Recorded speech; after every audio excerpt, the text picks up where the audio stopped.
கோடை வெயில் வாட்டி வதைத்து வரும் நிலையில் பல்வேறு மாவட்டங்களில் பரவலாக மழை பெய்து வருகிறது.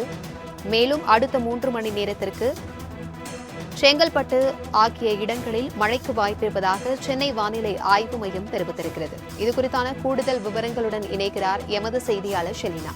வணக்கம் ஷெலினா. தமிழ்நாட்டில் எந்தெந்த மாவட்டங்களுக்கு மழைக்கான எச்சரிக்கை விடுக்கப்பட்டிருக்கிறது? விவரங்களை சொல்லுங்க.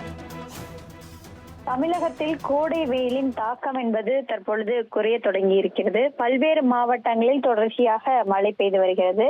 அதே போல கிழக்கு திசையின் காற்று வேக மாறுபாடு காரணமாகவும் தமிழகத்தில் ஓரிரு இடங்களில் குறிப்பாக 17ஆம் தேதி வரையிலுமே மழைக்கான வாய்ப்பு கூடும் என்றும் வானிலை ஆய்வு மையம் எச்சரிக்கை விடுக்கப்பட்டிருக்கிறது. இந்த நிலையில் அடுத்த 3 மணி நேரத்திற்கு செங்கல்பட்டு, புதுக்கோட்டை, அதே போல திண்டுக்கல், நீலகிரி, ஈரோடு, திருப்பூர் ஆகிய மாவட்டங்களில் இடி மின்னலுடன் கூடிய லேசான முதல் மிதமான மழை பெய்ய வாய்ப்பிருப்பதாக சென்னை வானிலை ஆய்வு மையம் தெரிவித்திருக்கிறது.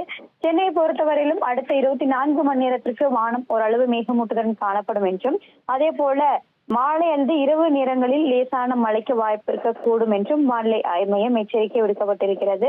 கோடை வெயிலின் தாக்கம் என்பது தற்பொழுது குறைய தொடங்கி இருக்கக்கூடிய நிலையில் 17ஆம் தேதி வரையிலுமே லேசான முதல் மிதமான மழைக்கும் ஓரிரு மாவட்டங்களில் கனமழை பெய்ய வாய்ப்பிருப்பதாக சென்னை வானிலை ஆய்வு மையம் தெரிவித்திருக்கிறது.